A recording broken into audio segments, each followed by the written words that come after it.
Hey friends! So I want to share this thought that I had. This week and last week I have done several Indian dishes, and the ones I chose them because they braise or stew the meat to make the curry.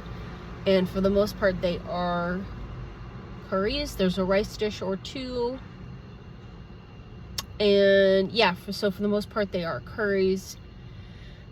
And I just started really getting a grasp on like Indian cooking technique from doing these curries. And it's important to note that Indian curries, the ones that like we're probably acquainted with, that we've had in restaurants, are actually in India. They are typically reserved for like banquets or special occasions, weddings, like chicken korma. I mean, not chicken korma, but like korma, with whatever meat it is, vindaloo,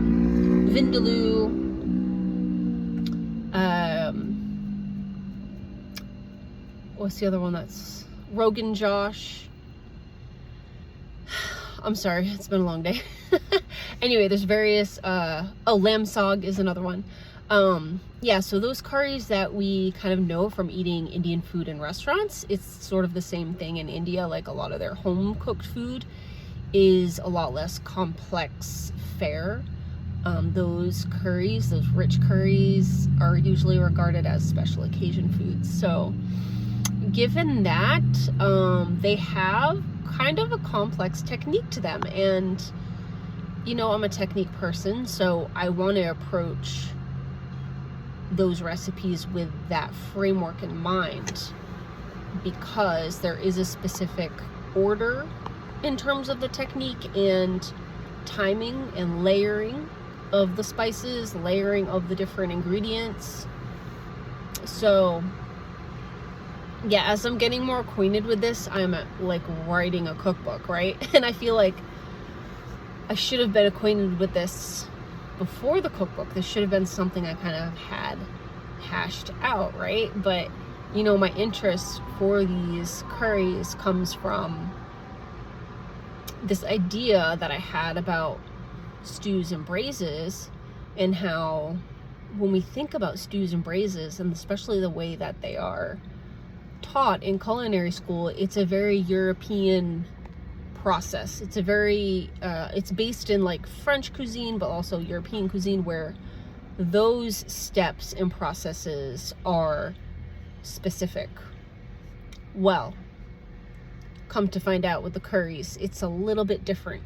You're not usually searing the meat with a hard sear, getting the crisp on the outside, proceeding with aromatics, deglazing, building the braising liquid, adding the meat back in, slow cooking. It's a different process altogether with the Indian curries. And the reason I think it's important to include is because although I love the French way of doing it, it isn't the only way to braise and stew meat. If we're talking about tough cuts, why aren't we talking about all the different ways to cook them? And with the Indian technique, it is very specific. It's very sophisticated, actually, and very sensible. And I just love it. I just love the outcome. These dishes are, no wonder they're reserved for special occasions, and they're a bit labor intensive, but they're just so lovely and aromatic, and all of the spices that are used, it's just like magical cuisine. It's pure magic. And anyway, what I want to say is, like, I just don't really know what I'm doing. I'm fumbling around in the dark, right? And kind of the thing that can be detrimental as I cook this book is well, like, let me just give you the example. So in studying pork vindaloo, for some reason, I don't remember why, but I chose to do it as Cornish hen vindaloo. And the kind of traditional way was with pork, but it was with pork for a reason, in a context historically. It was a Portuguese influenced dish, and they used the fattier cuts of the pork and were really braising it, not braising, but like soaking it in vinegar. So there's a good amount of vinegar in there, and it was a preservation technique and all these things. So I'm like, got this debacle. I'm like, oh my goodness, is like doing it with vindaloo, doing the vindaloo with the Cornish hen totally like weird? Is it odd? You know, and I chose that because I thought, you know, you'll see it done very commonly with chicken, but the way that my book is laid out is if you're using tough cuts, say for your chicken, a lot of people are sourcing whole chickens. And, you know, because my book is also, you know, trying to shed light on how to use a whole chicken in one meal if you can, right? Instead of buying the 6-pack of chicken thighs. You know, you're buying that whole chicken and you're using the carcass for your broth and stocks, right? So instead of having 6 thighs, you're going to have, depending on the weight of your chicken, you're going to have the thighs and the drumsticks and the breasts, and they all kind of cook a little differently. So I'm trying to make sense of how you can use a whole chicken or whole poultry in ways that are useful if you thawed the thing out and now you're going to eat the whole thing in one dish in various ways besides chicken soup.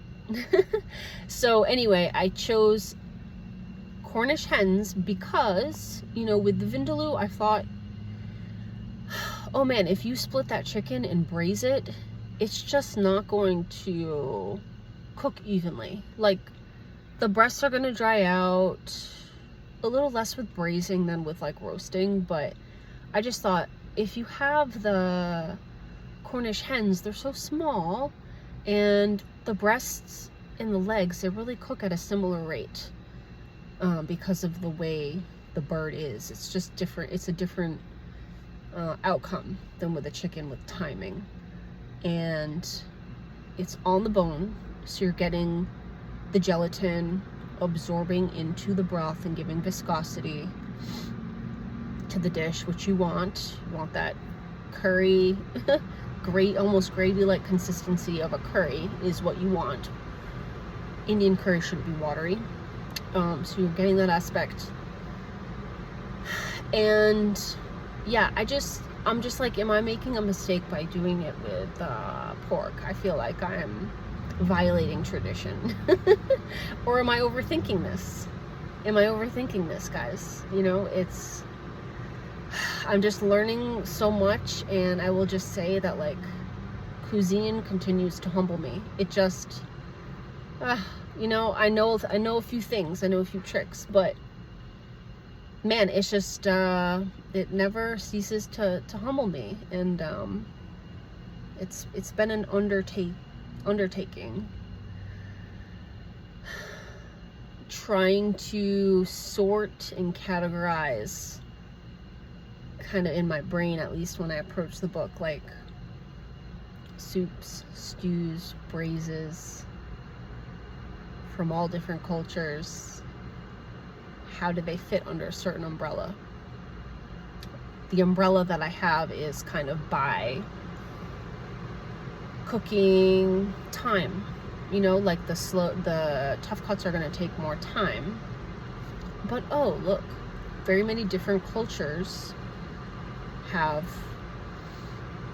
their own way of braising and their own way of stewing. They're all quite similar, of course. Time is of the essence with those dishes. Time is a requirement, but the way that the liquids are built, the gravies or the sauce or the stew base, the way that those things are built are always layered. That's the thing I notice, is between continents they're going to layer them differently.